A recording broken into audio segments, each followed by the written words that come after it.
What's up? What's up? What's up? I gotta try to get set up first, man. I ain't my technologies, man. Trying to get this technology straight now. Hold on one second. Let's see, I can get this. What's up? Who up in this thing? Who up in this thing, man? Who up in this thing? Oh shoot! My darn chair broke, man. Oh man, gonna have to get me another chair, man. What's up? What's up? What's up? What's up? What's up? What's up, Cass? God dang, up in this thing on a broke chair. Um, man, what's up? How y'all doing? How y'all doing? Yeah, I'm good. Yeah. Nah, I'm good, man. Just been rocking this same chair for a minute, man. Rocking this same chair for a minute. 17, yeah, dude. 17 is crazy, man. Trying not to drown over this thing, man. Trying to get it all together, man. Oh my God, dude. It's a blessing and a curse, man. 17 properties under contract is a blessing and a curse. It's one thing to have some in the contract, it's another thing to close it though, man. It's like I gotta be able to close these deals. If I close them all out, walk away with a pile of money. If you don't, then that money just go in the air. You know what I'm saying? So what's up, Baltimore up in this thing? What's up, man? What you doing up there in Baltimore? What's going on? What that thing looking like up there? This major, I'm excited for you. No doubt. I appreciate it. Just trying to grind, man. Just staying on the grind. It's crazy stuff. Staying on the grind. It's like I kept getting stuff under contract. I looked up, I was like, dang, how many properties I got under contract?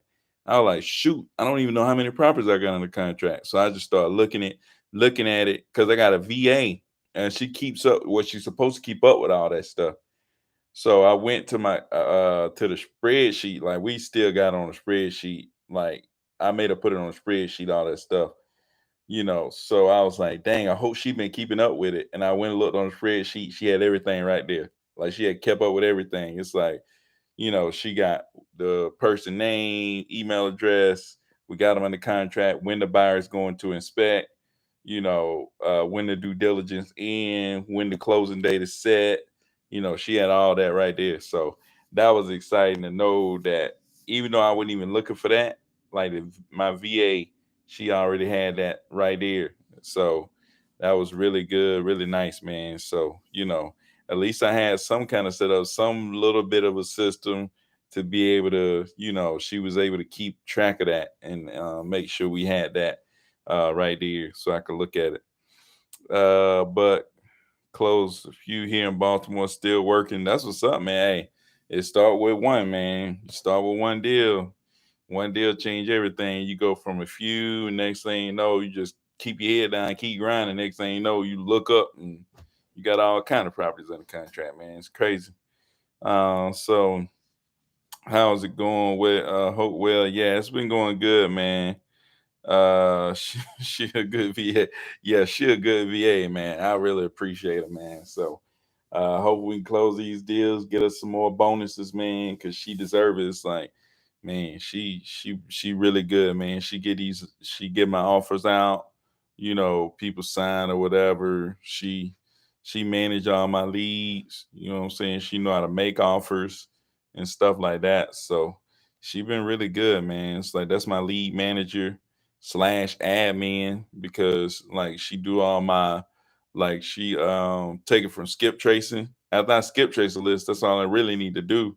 She'll upload it into all the different platforms and stuff like that. She'll set the list to be called by my cold caller VAs. So she pretty good, man. She get all the marketing going. So she get all my marketing going. She manages my leads. She do administrative tasks and stuff like that. So she's really good at what she do.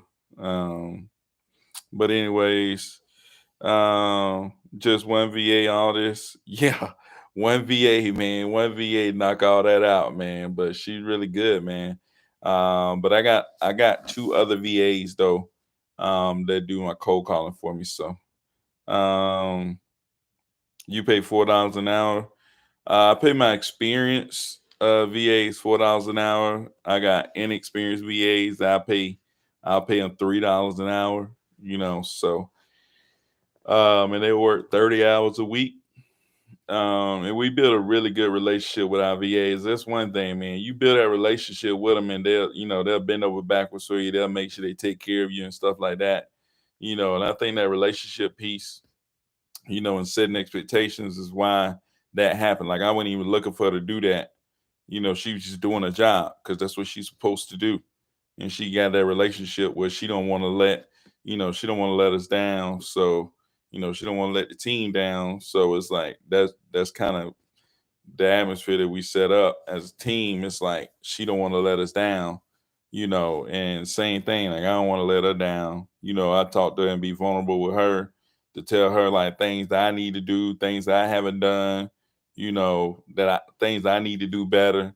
I don't just talk about what she need to do better. I talk about what I need to do better, you know, and we kind of just talk about how we can make the processes better and stuff like that. Allow her to have a lot of input on how she worked and when she worked and stuff like that, and so it's all been good, man, and really, just be invested in what she got going on and her culture and stuff like that.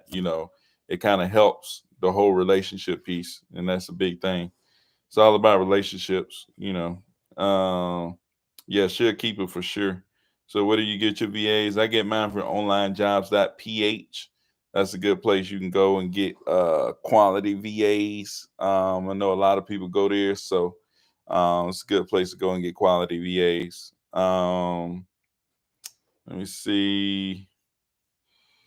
But yeah, man, 17 properties under contract. It's been crazy. Like this week, I got 6 deals in the contract. Last week I had got 3 deals in the contract. I'm like, dang, I got 3 deals in the contract in one week. And then the next week it was like Monday, I got 1 deal in the contract. I was like, dang, pretty good start to a week. First day got a deal on the contract. Tuesday got a deal on the contract. I was like, dang, I done already got 2 deals in the contract, because that's my thing. It's like our goal is to get 2 deals in the contract with a seller and a buyer. You know what I'm saying? Every week, because if I do that and I average 10K per contract, that's 20K a week. And if I do 20K a week, then that's like 80K a month.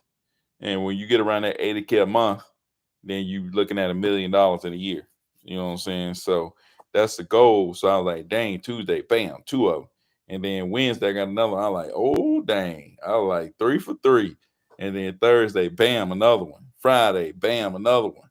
And I was like, shoot. And then, Saturday, I didn't get nothing in the country. I wasn't expecting nothing over the weekend. But then, like Sunday, I had somebody respond and, got a contract over, signed a contract, bam, done. 6 contracts this week, man.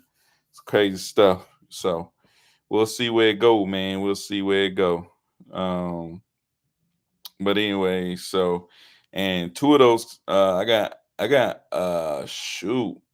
I think I got 2 deals on the contract in Tennessee. So it's crazy, man. Um, so do you guys think maybe you're taking advantage of these VAs? Nah, I don't think I'm taking advantage of these VAs. Just please pay them well for VAs. Yeah. I mean, I don't think I'm taking advantage of the VA. I think the VA is happy with a job.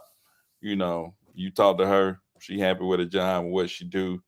You have to understand, like, the dollar is not the same in these different countries. So, like, if she went and got a regular job, she wouldn't make $4 an hour in a country. So for somebody to be paying her $4 an hour, that's a come up.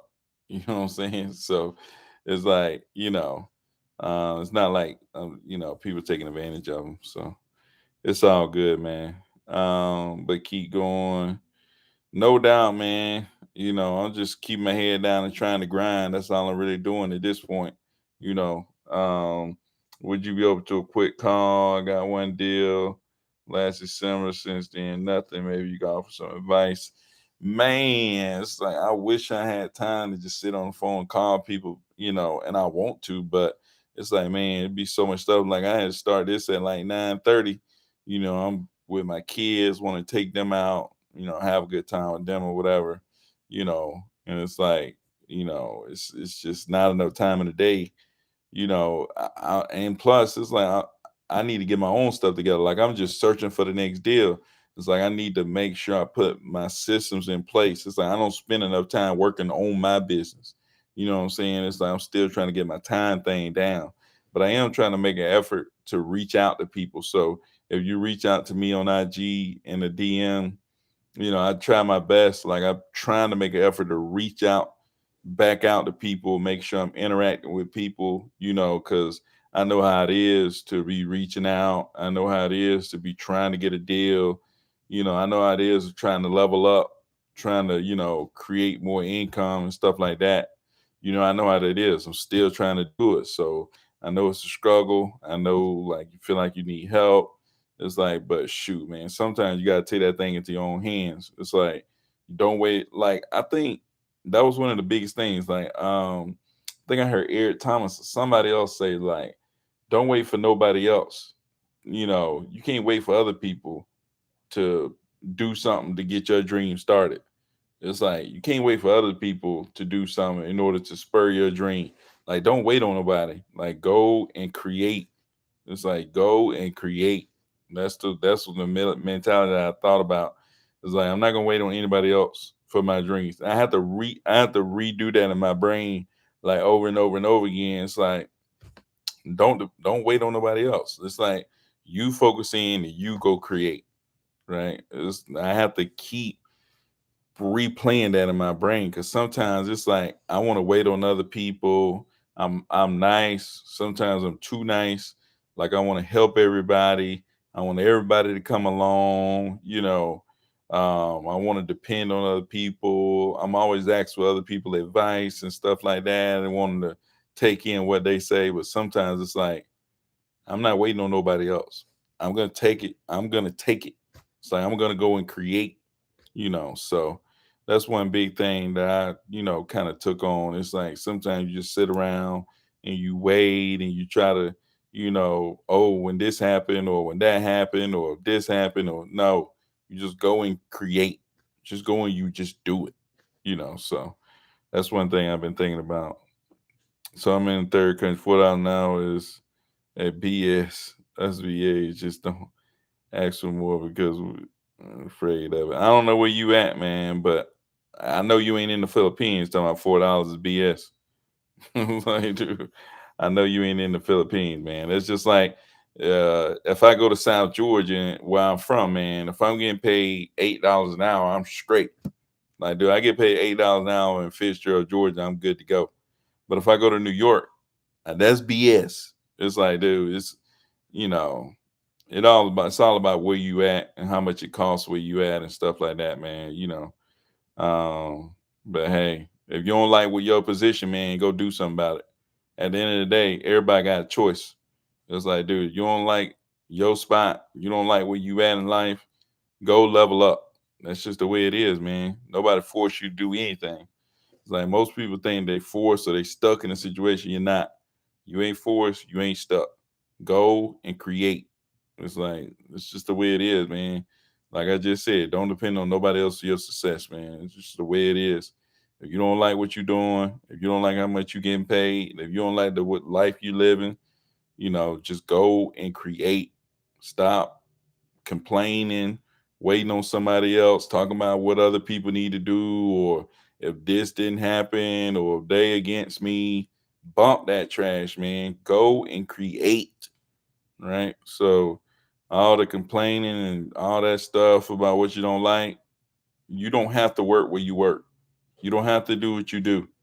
It's just do go and do what you want to do.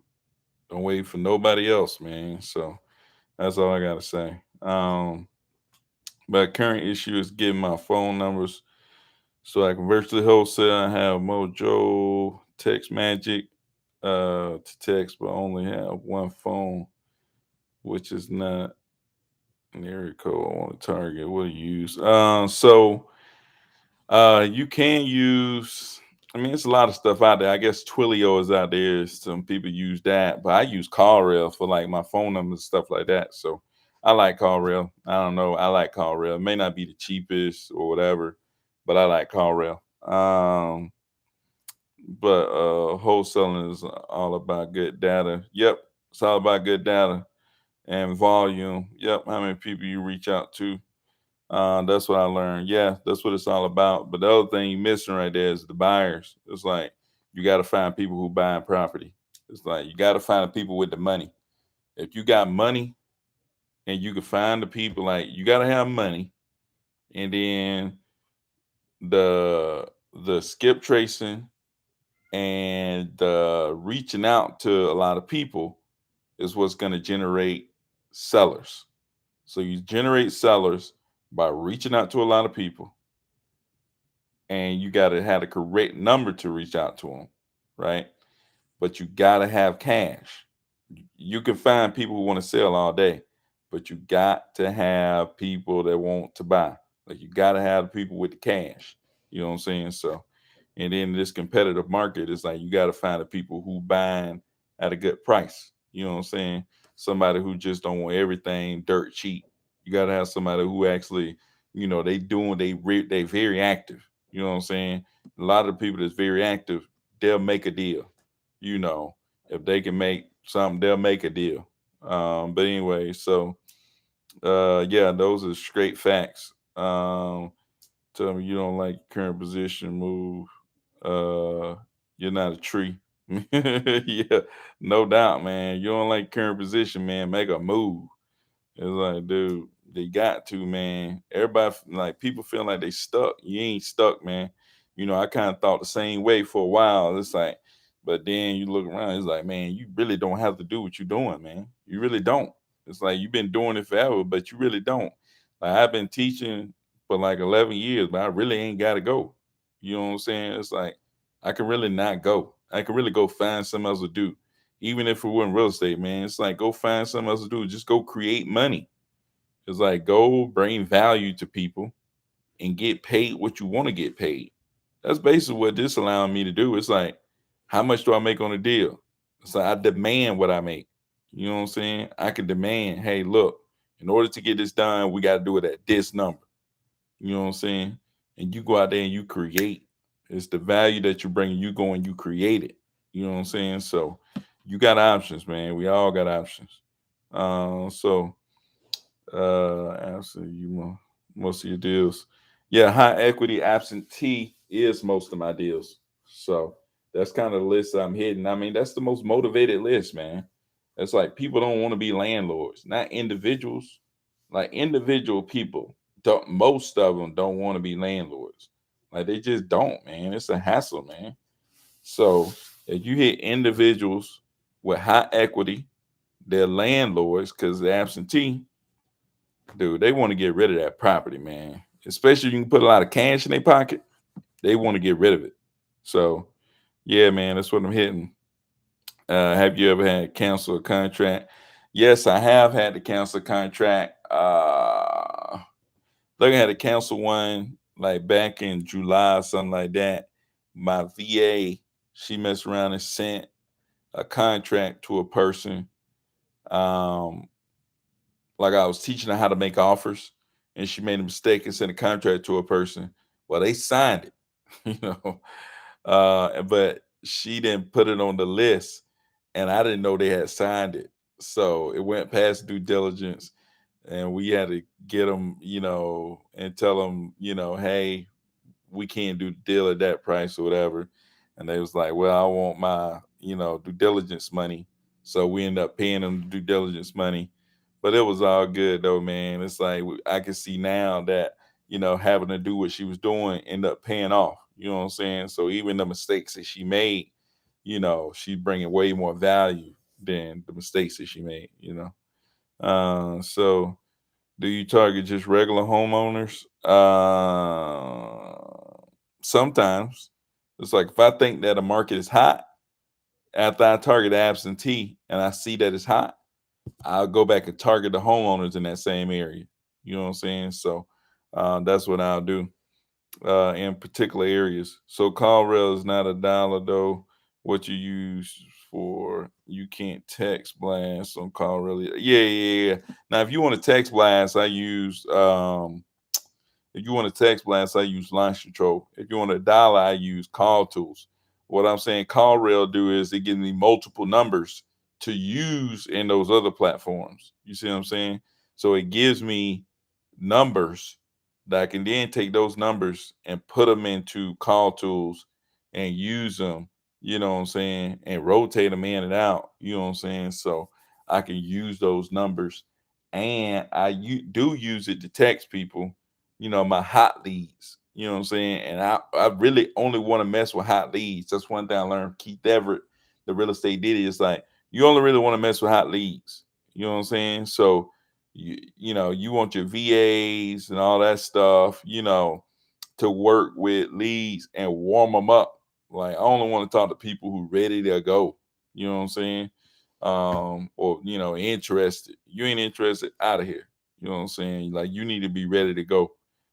So that's kind of, where I'm at. So how much you spend on marketing a month? Man, I've been spending like $1,700, $2,000 on marketing. I'm trying to push that up. You know what I'm saying? So what I'm trying to do is I'm trying to spend like 5,000 on marketing. That's what I'm trying to spend. I'm trying to spend 5,000 on marketing. So that's what I'm doing this month. I mean, but it's only like the fifth day of the month. You know what I'm saying? So uh but yeah, trying to spend 5,000 on marketing, just to really turn it up. You know what I'm saying? So we'll see. Maybe I create some consistency. You know, how much you spend on marketing? Yep, just answer that. Do you text blast on call rail? No, text blasting on launch control. Byron, I'm missing it. I need clarity. I want to use call rail, but you can't text blast. No, you can't text blast on call rail. No, can't text blast. So text blast on launch control. I use call rail numbers in my launch control though. You know, um, but like when they call me back, it goes through my call rail. Well, let's say if you texting people, let's say if they end up calling your phone number, it'll come through that call rail. Well, then I have a receptionist service called Pat Live. So if anybody ever call in, it'll come through call rail. They forward it over to Pat Live. Pat Live is a receptionist service where it's English speaking, people in America that pick up the phone and says, thanks for calling Georgia home buyers. Do you have a property interest in selling? So they basically one of my agents. Like they're acting as a rep, a representative for my company. Hey, thanks for calling Georgia home buyers. You got property interest in selling. And they go through the script that I gave them, just like my VAs. Bam. So it's really sweet, man. I really like it. So, it's all good. I really like it. And then if it's somebody interested, they go and they basically they'll go and they'll put all the stuff through the script, and then they'll hit the submit on the webhook, and then it'll go straight into my Podio. So it just shows up in Podio.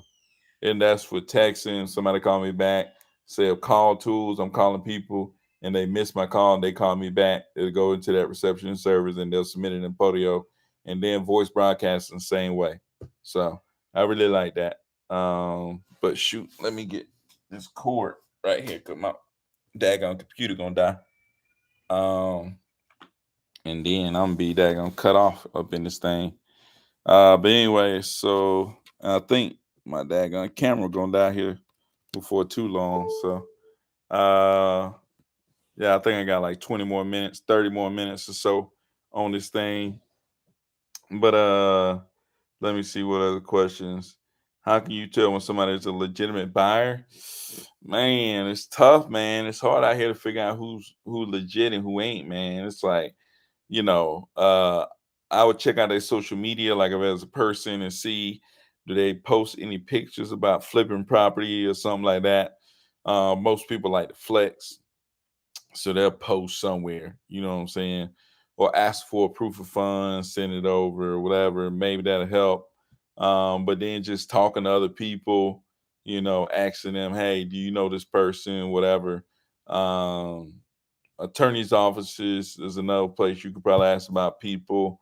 Um, And then prop screen, they done a recent, deal, a recent property. Hey, you got anything that you bought recently? Just want to see what kind of properties you're interested in buying. You know what I'm saying? If they can't tell you like what they bought recently or something like that. But it's tough out there, man. It's tough to figure out who the real buyers are. That's why I say you just gotta talk to a lot of people, man.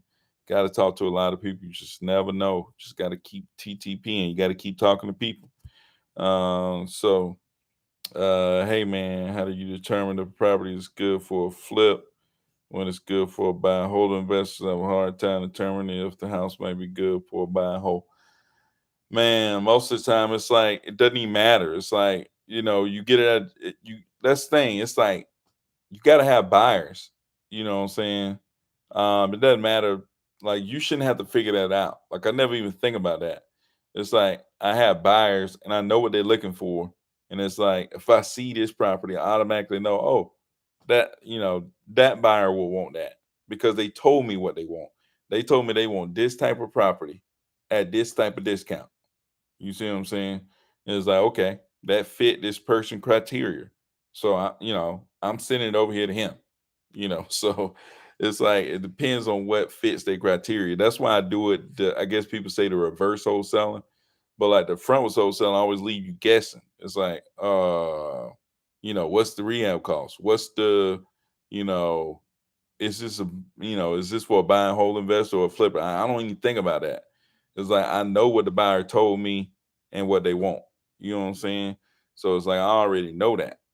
So I don't even have to guess about that. Like that ain't even like something to go through my brain. It's like, oh, this property, he'll probably want that, right? Or she'll probably want that, or they'll probably want that. You know what I'm saying?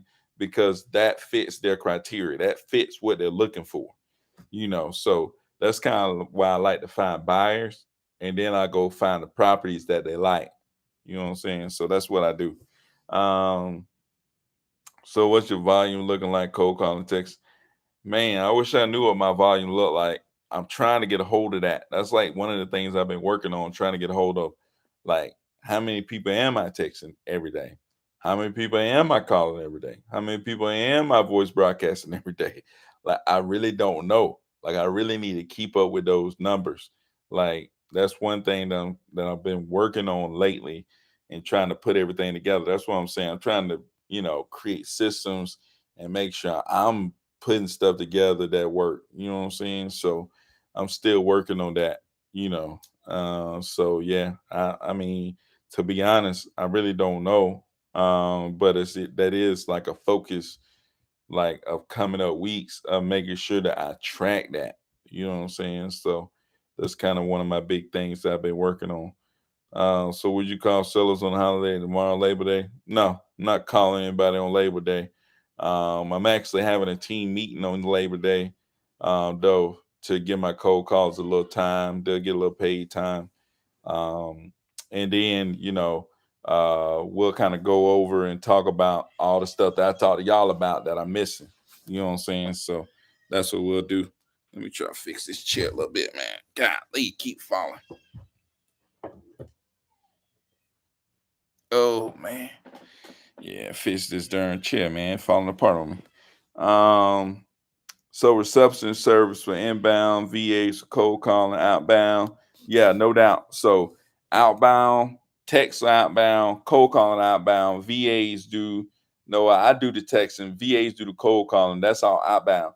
Anything inbound, Pat Live is picking it up, reception and service. So that way my phone ain't ringing. You know what I'm saying? That all go through Pat Live. You know what I'm saying? Unless it's a hot lead. If it's a hot lead, then I call them back through call rail. I use call rail to call them back. Then, me and the hot lead to go back and forth on call rail. Well, you can put different numbers in there on call rail. So on call rail, I have a special number that I use for all my hot leads. You know what I'm saying? I text them through there. I call them through there. And when they call back, like call rail, you can put different numbers in there, and those different numbers could lead the caller to different destinations. So if they call, like I got a specific number for hot leads, they call that number, that's going to lead them to me. You know what I'm saying? And call rail helps you sound professional. So like, if you use call rail, you can make it where it's like, that person call, and somebody, it could be your voice or somebody's voice, say, thanks for calling Georgia Home Buyers. An agent will be with you, and in a few minutes, or the agent will be right with you. And then it start playing music, you know. And then if you don't pick up, it'll go to a voicemail. All current agents are busy right now. Please leave a, da, da, da. So it makes you sound professional.